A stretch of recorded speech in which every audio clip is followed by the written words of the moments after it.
Hello and welcome to Dragons, Unicorns, and Other Creative Creatures. I'm Kevin Ross Emery. And I'm Rona Goffstein. And we are your pair of troublemakers to take you into the wonderful world of creatives. So we're going to start. I'm going to have you do dragons this time. I'm going to get to do dragons this time. Good. Our inner dragons are both our passions, loves, need to create, and desire to fill our greatness, as well as our angers, frustration, lusts, and need to dominate. Which dragons we choose to ride determines whether we bring great joy into the world or great sorrow. And remember, one may always change dragons. Unicorns are alive and well, contained within all of those who will not forgo their innocence, stop seeing beauty everywhere, and refuse to give up their magic. So, yeah, as we said in the last show, I couldn't find anything I liked written about either one of them. So I just said, well, I'll just write it myself. Yeah, I mean, otherwise it's going to give you the sort of clinical dragons are a non-existent. Oh. And of course they are, and they're so much more than any one definition. So.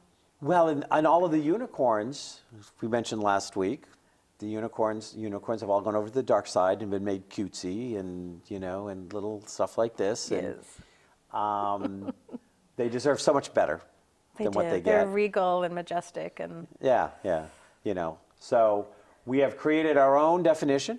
Dragons and Unicorns is here to support, promote, and introduce you to creatives and the creative process. And in that process, we get to have fun and absolutely talk to some interesting people.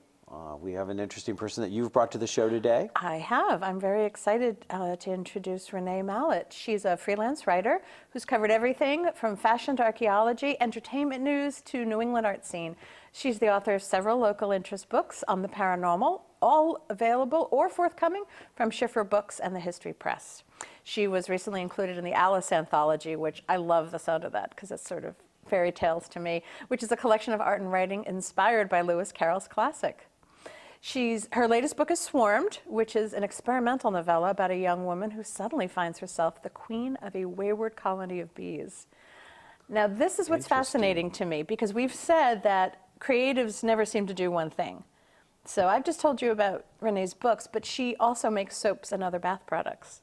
That's actually how I first saw her, was her studio in Western Avenue Studios. She creates bath beauty products for her company, Amaranth and Rue. She also does visual art that's been shown at exhibits worldwide. She has children, bees, and also raises trouble in southern New Hampshire and keeps the studio, as I said, at Western Avenue. So we're on the same floor. And the smell of her beautiful soaps is what made me notice her studio first. And then she started a project there for Got Books so that the written word could be part of the visual art at Western Avenue. Well, and it's very interesting because she is, just as we were talking about last week, she is another uber creative. Yes, she is. You know, you're not a writer, you're not a formulator, you're not a visual artist, you're not keeping company with bees, just. Not just. Renee, welcome. Hi, I'm glad to be here. I'm glad to have you. I do. I love the combination of things. I always say that everything I do, I'm a storyteller. Interesting. So how are storytelling with the lotions?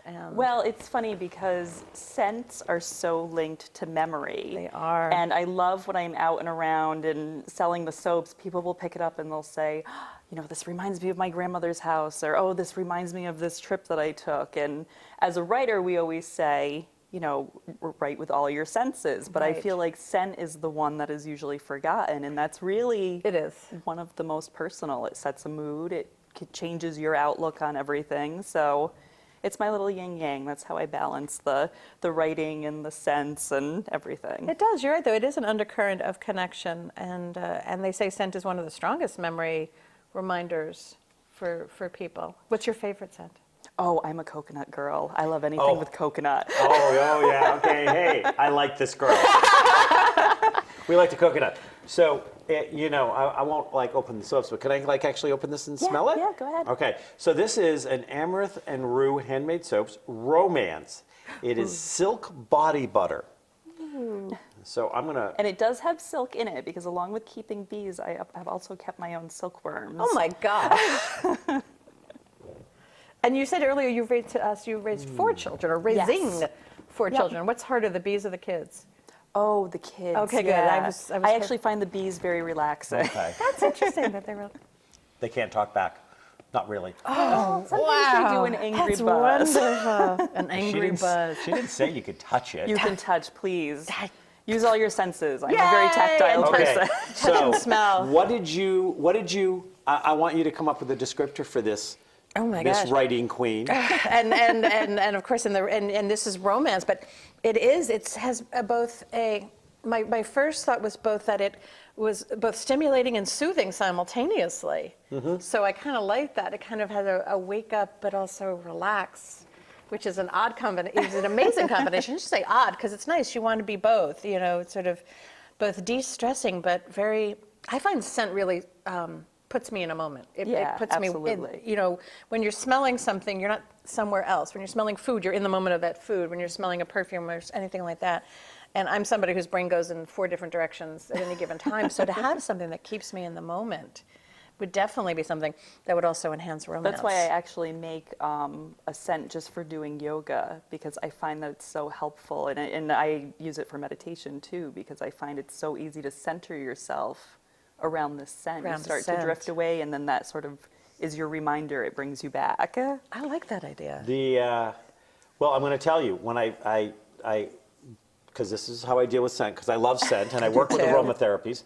I mean, in one of my other roles in my private practice, I work as a medical intuitive. So I work with aromatherapies as part of the healing process. But I opened it up, and I smelled it, and all I could think of was this. I went back to this visual that's 30 years old of once when I poured, when I took a tub of water and I filled it with rose petals for my significant other at the time. And we took a bath together in rose petals. And I smelled this, and that's what came to me, was like the bath in rose petals. Yeah.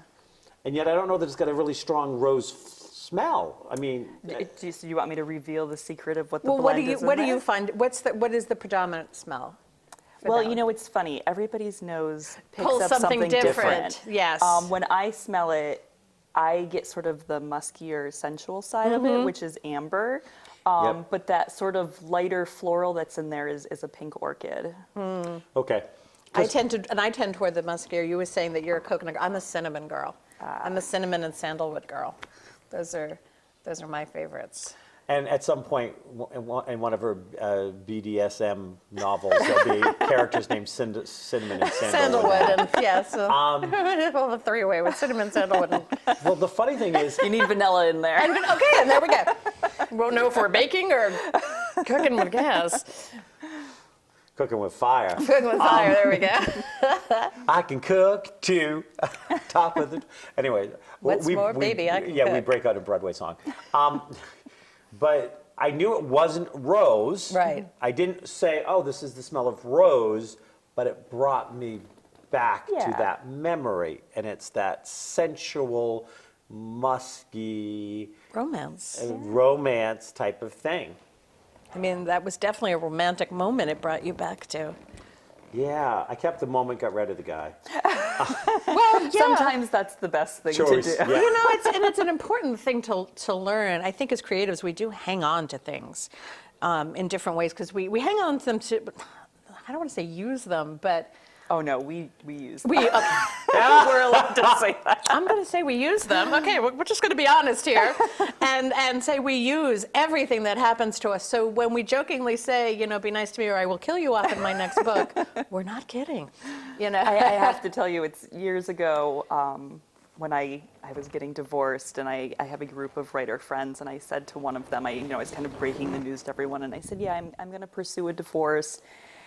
And he turned to me and he goes, that's going to come so useful someday when you're writing about a character. And then he goes, and I'm sorry. But at least you can get some mileage from it. I think the writer's first impulses were like squirrels, like store that nut away. We're going to need it someday. Yeah, Yes. absolutely. Yeah. Absolutely. It's so funny because now I want to get to your books in a second, but when years ago, when I was still kind of delineating all the different ways my creativity was coming out and things like this, I would call myself an author, but not a writer. And my partner at the time said, you know, you've written like a dozen books, and you've written songs, and you've written plays, and I'm like, yeah, but I haven't written a novel, and that's a writer. I've authored that's what makes things. us a writer. And the first book that I wrote that said, now I can call myself a writer, the fun part was all of the things that I drew from life. All of the, you know, the little fun, squishy things. And Oh, yeah. truth is stranger than fiction. Yeah, so absolutely. There's actually no such thing as fiction, just truth through a different lens. Oh, God. And some of the things that happen in real life, especially as a parent, if we put that on our books, our others will go, no. But it really happened. I don't care if it really happened. You know, I've really found, you know, you read a book and sometimes you're reading a not very good book and you think like, if this ever happened in real life, nobody would believe it. But all the time in my real life, things happen. And I think, boy, if I wrote this in a book, people would say this could never happen in real life. There's such a surreal aspect to just living. That, you know, and I think it's one of the reasons we sometimes do write is to make sense of that. Oh, very absolutely. odd Yeah. combination of. To kind of process through something, especially the big things that happen in life. And Yeah. So one of the things we want to do when we bring different artistes, Renee Mallett. No, this is Renee Mallett.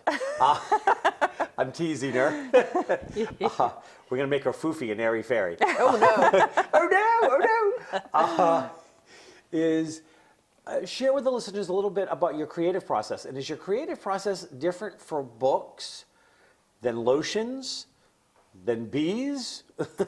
you know, everything with me is very, I like to use the word organic, not just because, you know, the bath products are organic products, but because I start with an idea and I start, you know, going through the process, whether it's, you know, I'm making notes and writing an outline or trying to figure out where things are going to go, or I'm making a lotion. But for me, it's really important to just kind of roll with the process as it comes with you. I feel like I see so many people, whether they're artists or writers or they're making anything, and they have a very rigid plan. And as soon as it doesn't fit that plan, they get frustrated and they're trying to force it back into this idea they had. And I just don't work that way. I'm much better going by the seat of my pants and taking the frustrations as they come. And, you know, as soon as I get an obstacle in my way, you know, try to go around it. Don't necessarily try to plow through it. Well, I'm a big believer in any of my creative processes is as soon as it becomes work, it's time to stop that one. Oh, absolutely. Go to another one, Yeah. hop somewhere Yeah. else, but the minute it becomes work, it's like, okay, if I continue now, these next 10 pages are going to have to be completely rewritten, re-edited. They're going to be a bane of my existence, and I will have lost 3 times much more time. Yes. So I'm Yeah. going to go do something else, and it will pop out again. It will pop out when it's ready, and then I'll run over and go, oh, that's what it is. And then you get to that point where it just keeps going. Yeah. You've gotten past the obstacles, you've gotten past the I can't go further today, Yep. and it catches you up and you're. You get back into that rhythm and, you know, a few hours passes and you go, oh my gosh, look at all the work I did. I didn't even realize it. As opposed to the days you sit there at the blank screen going, please write yourself, please write yourself. The do you jump? Do you find you jump from completely different kind of creative project to creative project? I do. On top of my studio that I keep at Western Ave, I have a home studio. And, you know, you think that I would have all of these things very separate. I have everything going on in my home studio at the same time. I can sit at my computer and be writing, and all I have to do is swing my chair this way, and I have the table all laid out and ready to do some visual art. And then right behind me is actually a second kitchen that's in my house where I make all of the soaps and lotions. So I love that. once I get into that space, I just love the feeling that it's anything goes, that it's not like I have to leave the space and go somewhere else and do something different. Because to me, it's not all different. Right, you had said it's got a natural connection and all storytelling in some way, shape, Yeah. or form.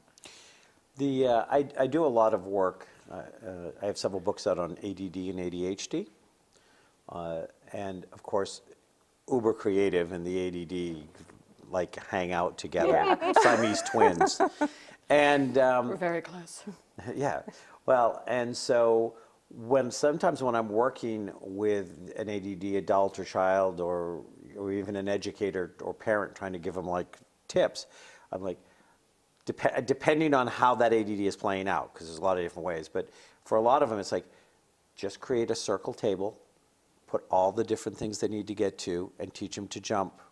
And every time they lose focus, they walk around the table until they see what picks up their focus. Yeah. And I realize that I have that same kind of corner setup that you do, and sometimes people will, when I'm in full blown, I'll have 2 to 3 computers going because I've got different things going on. I can believe it. My iPad, I got my, I haven't done anything with my drawing in ages, but I can feel that urge coming that it's going to resurrect itself. Yep. And Especially when we're around all this extra energy. Yeah. It's really... I mean, that's the biggest thing for me. When I get hit with an idea, I just need to be able just to immediately start working on it. If I have to stop and think like, oh, well, I need to go to the store and buy this, or I'm out of this, or, I've got to go unpack this, like, it's lost. The moment is gone.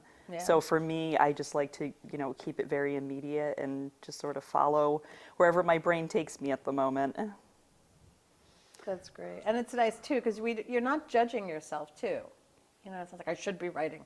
I should be visual arting. I don't know if there's a word for that. I'm a writer. I'm going to make up words.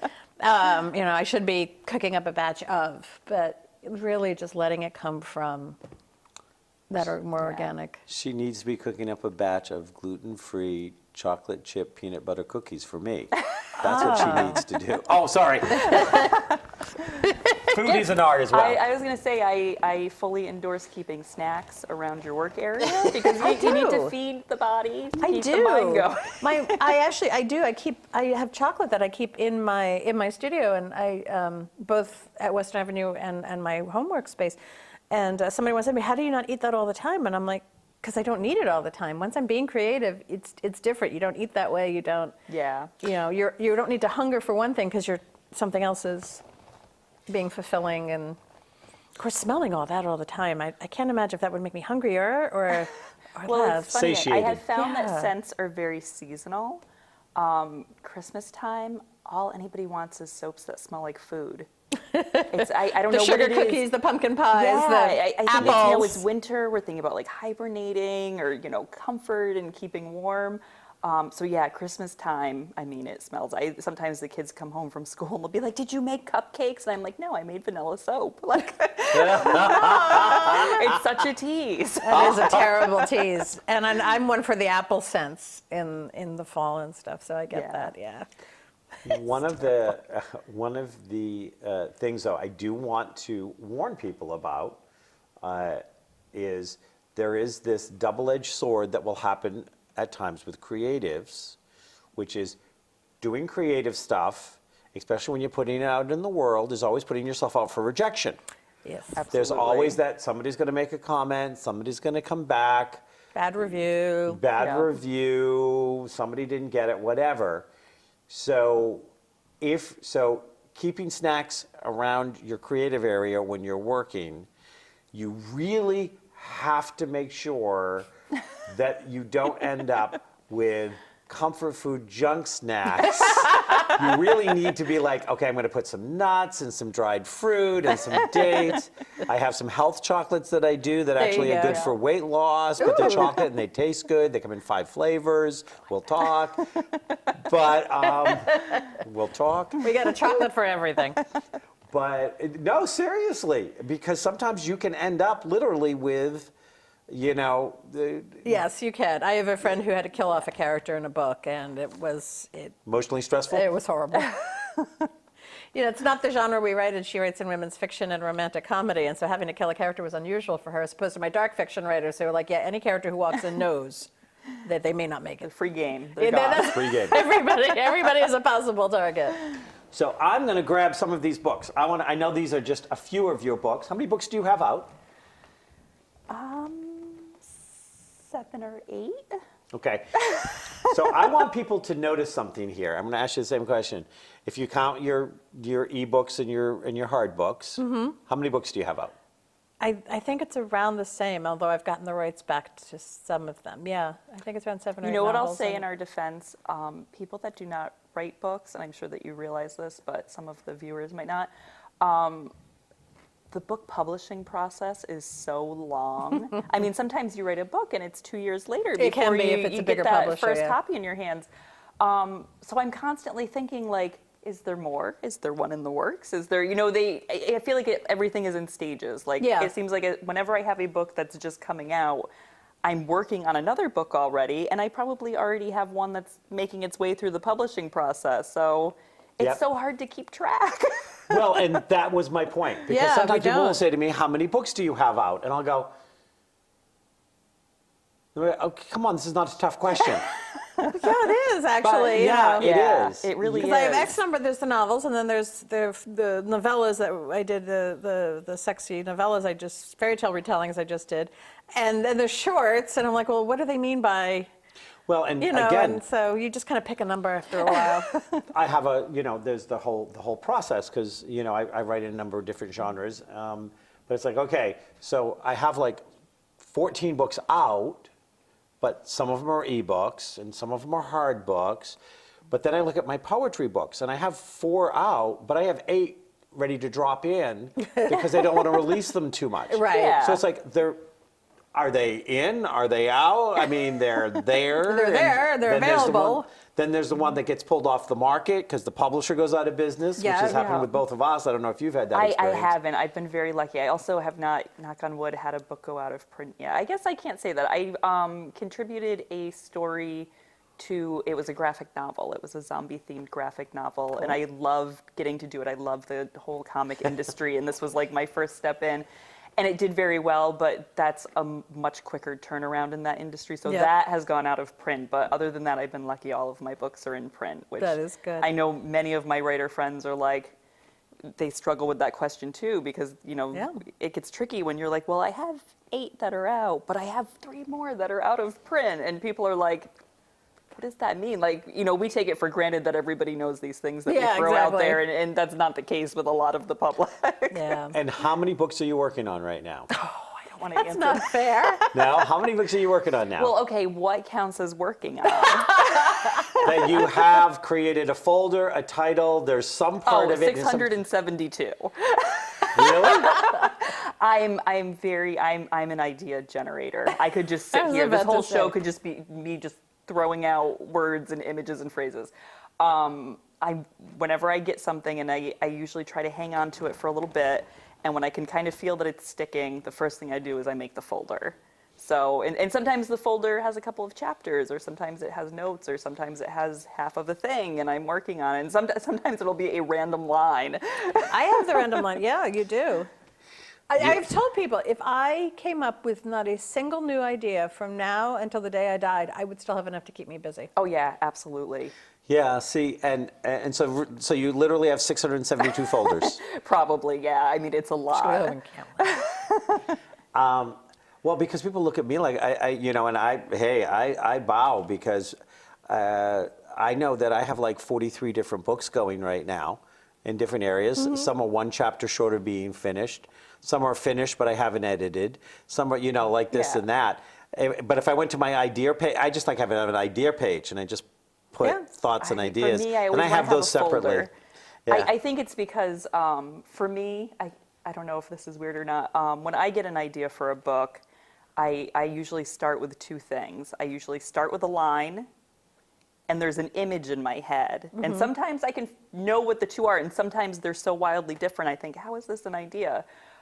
So my folders have to be folders because I need to also, I'm like an image hoarder. Like, I'll see something on the internet and I'll be like, oh, I need to remember this image. Something in this image has sparked something in me. Yeah, And I I have a know it writing prompt belongs to folder. this story. Yep. I don't know where yet, but I need to keep it. So, You know where that happens to me is it's not the image, it's when I know the difference between a poem and a song when the music comes in my head as I'm writing it. Oh, yeah. First song I ever wrote, I thought I was writing a poem, but as soon as I started to do it, I was singing it. I was like, oh, That's it. this is a song. Yep, this is a song. Can't read music. can't write music. But this is a song. But this is a song. I then have to find somebody and sing it to them so they can put the notes down, but this is a song. But that, like with your image, it's like, Yeah.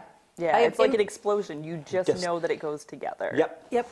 I do have a file that just says writing prompt images, and I have a physical folder that I mean, not a single magazine leaves the house without my going through ripping things With out. me, it's news articles. I am like, I just collect random news articles, any sort of wacky thing. Oh, one And day then I've you got always to have do make sure something you about the save town it. that's beneath the Yeah. Quabbin Reservoir. So Well- yeah, those are the Remind me. yes. Yes. Yes. Yes. Taking mental notes. No. Is my condo, the guy that lived there before Jeff and I moved in, gets every so many weeks he gets a couple of different really like thick, deluxe, colorful magazines, and I can't get him to stop delivering them, and he doesn't want them, so I throw them away unopened. No, But if you never re- do that. I'll tell you, at Western Ave Studios, we actually have an area in the building, we call it the free cycle, because artists are hoarders. Yes. And stuff like that. Sometimes you'll check the free cycle and there will be a stack of unopened magazines because Yeah. somebody had that moment where they were like, I'm going to use these, and sometimes goes by and they think, oh, I'm not. But I know someone else in the Well- building will We'll need want them. this. I'll Yeah. get the magazines to you. Oh, that'll be fun. Yeah, because of the big. So let's go over a few of these books. I want to talk a little bit about this. We've talked about your process. We've talked about your. Now you seem to lean towards the ghostly. I see the words haunted. I see. Yes, it's a little ghosts. bit chance. Most of my books are local interest books on nonfiction, if you believe in ghosts, I always say, because some people don't. But there are local legends and hauntings and ghost stories. Most of them are various places in New Hampshire, but I've started to get some Massachusetts ones in there too. Well, you're That's great. You're talking. I mean, on our Web of Light show, we had Tom Spitaleri, who is the Essex Ghost Project. Do you Yeah. know Tom? Yes. Yeah, he was on our on my Web of Light show, my other show, a couple of weeks ago, and I actually have a DVD out on Ghost. I've been doing Oh. ghost clearings since I was. Well, you two are 17. destined to meet. So we're all about ghosts. So you have Manchester Ghosts. Yes, that was my very first book. You always have a soft spot for the You first do. one. They're There's like something kids. You about love them all equally, but you have a little different bond with each one. You do, and the process was different. I mean, the Yes. process for every book. I tell that to people that books are, they assume you write every book the exact same way. No. You start with this. I'm like, no, it's like pregnancy. The end result is the same, but the process. Yeah, getting and I there. think the learning process for my first book being a nonfiction book, I learned so much. I learned with that book that if you're writing a nonfiction book, you can literally research something forever, and at some point you have to say to yourself, I'm done. I'm done. Yeah. I need to write. I can't. I could have spent my whole life just compiling these ghost stories in Manchester and never actually have written the book. Hey, UMass Lowell's haunted. Well, so the grandmotherly ghost. Well, if you ever decide that you want to do a generalized ghost book, even though I've done the DVD, and as a writer myself, we could sit down for 4 hours and I could tell you nonstop real ghost stories. We'll That'd be set up a excellent. We would fire. do it, yeah. I always say, too, whenever I do book signings, I say that I could just walk away from the book signing and take the book and throw it away and completely rewrite it. Because one of the things I love is people always want to tell you their ghost story. And the Yeah. house they grew up in and the house they live in now. And people bring me pictures and they bring me these things. And they're always like, can you see the face? And I'm like, sometimes I can. Oh, But yeah, everybody, it seems, has their story and they want to share it. And It is. and you said something very interesting, which is whether people believe in ghosts or not. And the belief is so interesting because there's lots of, you can go to the scientific side of ghosts, Yeah. you can go to the storytelling side of ghosts. It's like I do reincarnation and past lives and stuff like Right. that. And, and so these can kind of get nebulous, or they can actually have a lot of like meat underneath the thing. But I had this mother-daughter that came to my ghost class that I was teaching once, and the daughter was like 12. And she came and I said, so has anybody here ever lives in a haunted house. Well, the 12-year-old raises the hand and the mother doesn't. And I said, Kids are much more intuitive than adults. Yep. and as I said, like, so have you lived in a separate place? Well, yes. Is it a divorced home? And he's going Yeah. back. I'm asking these questions in class because I want to understand. And they're like, no, same dad, same, and the mother's like, what are you talking about? And the girl, like I said, is 12 years old, because she gets so disgusted. Mom, okay, you walk in the kitchen. The drawers are out. The doors are open. I just thought somebody forgot. Mom, it happens all the time. We will walk out of the kitchen and we will come back into the kitchen 2 hours later and no one has been there. And the drawers are out. No. And then she like hammers it one more time and she goes, okay, she raised her hand. I've lived in a haunted. Guess we live in a haunted house. But we ignore what we don't do. want to believe. Right. Absolutely. What we don't think we see. So I have been surprised when I started writing the books. I don't want to say I didn't know a lot about the paranormal. I always say that I grew up to be the person I wanted to be when I was 8. When I was younger, I loved. That's I nice. would read That's a always great these thing. kinds of books, and I loved it. And then I sort of abandoned it at some point. And then when I got the opportunity to write the book, it was sort of random, and I sort of got reintroduced to the paranormal. I really was not aware of how widespread the belief in ghosts was. Like, I think I came into it with this idea of like, yeah, some people believe, some people don't. I certainly run into skeptics and people that are very flat out, I don't believe. What I run into most often is people that say, well, I never believed, but then this happened. There does seem to be some sort of intrinsic belief. I mean, I think it's just sort of natural. We all want to think there's an afterlife, that there's something It's the more one thing, than yeah, this. no amount of science is ever Yeah. going to change Well, that. one of the things, because I've been teaching ghost classes for 20 years now, because I've been doing ghost clearings for 30 or more. Started when he was 2. Actually, I started in my mother's womb. I know. Duck, over there, Ma, over there. No. Kick. Kick.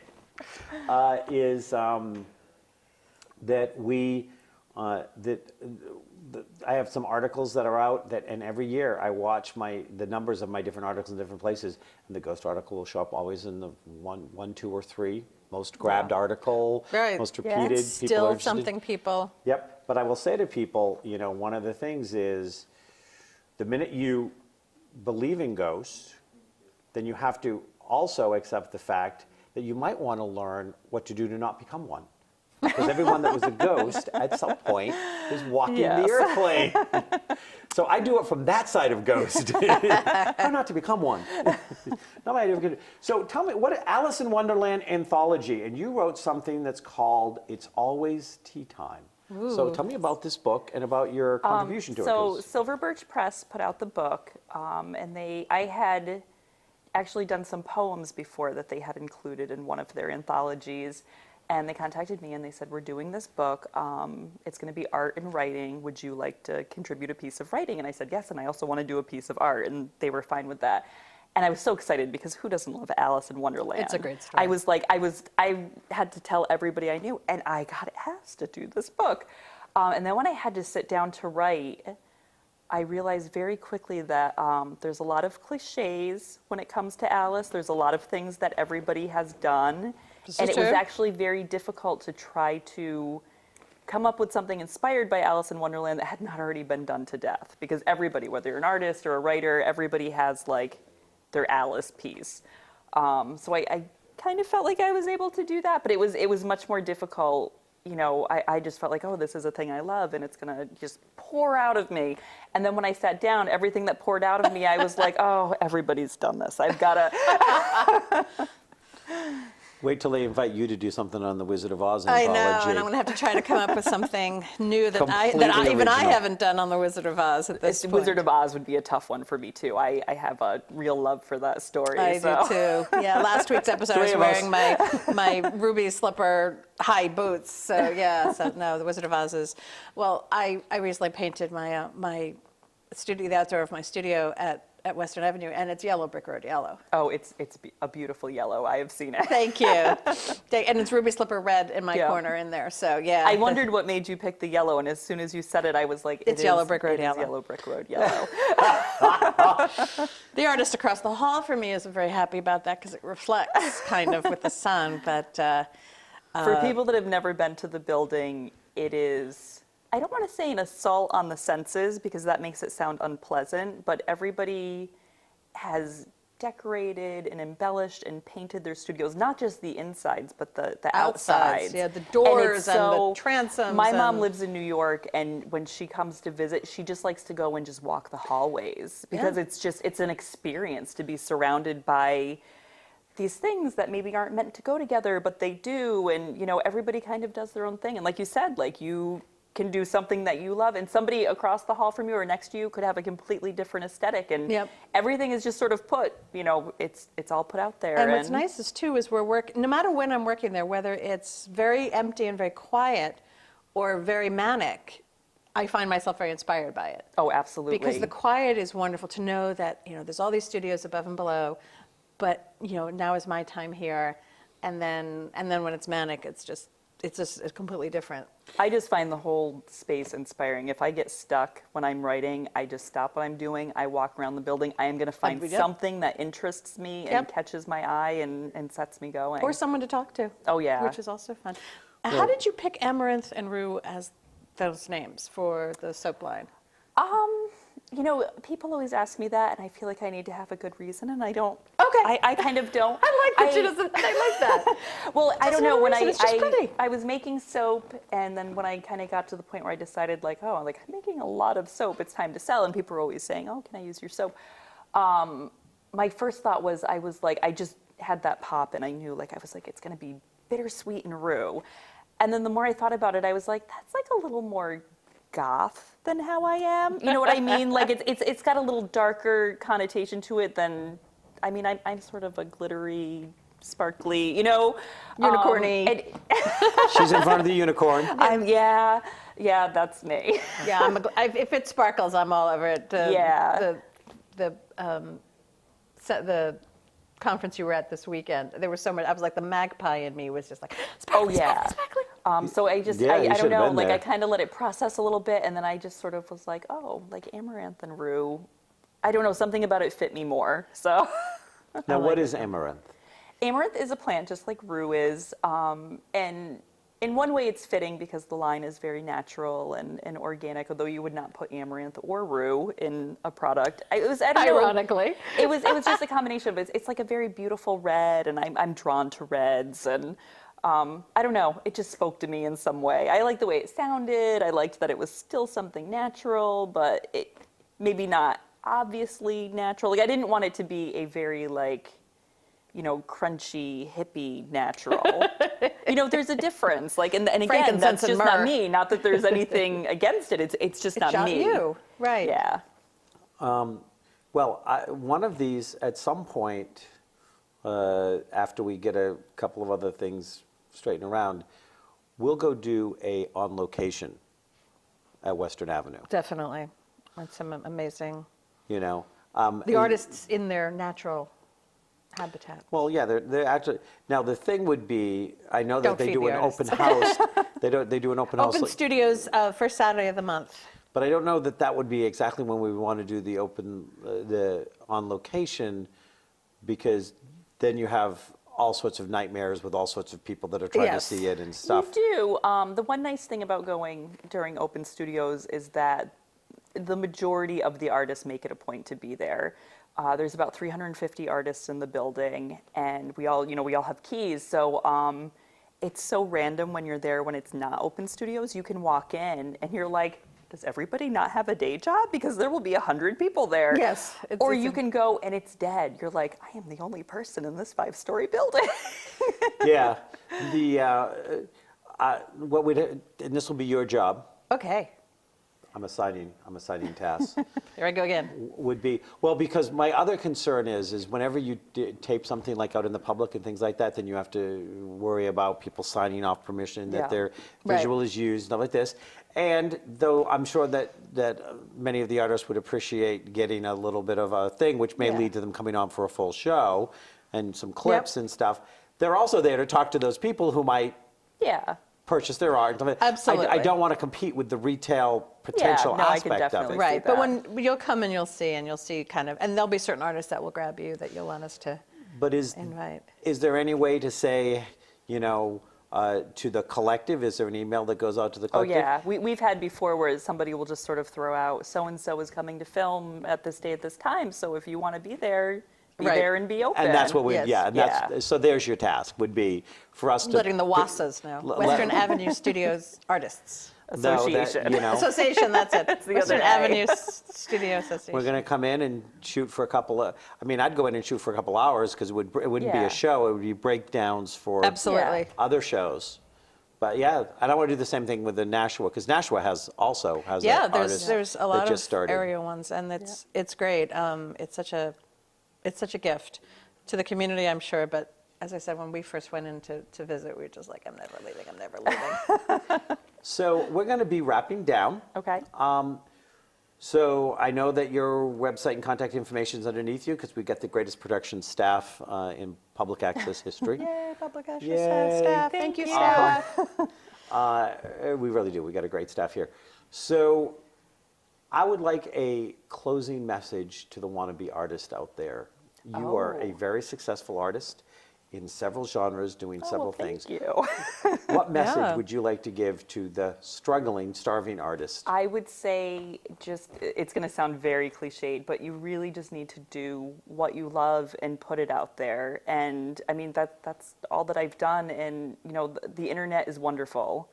If you put Yeah. something out there, like-minded people will find it. And, there's different definitions of success. And I feel like for most people, just sort of finding this tribe of people that love what you love to make is the most successful thing you can do. I think if you, try to think, oh, what will make me successful or what's going to sell, or you just have to do what you love. Yeah. Any closing thoughts?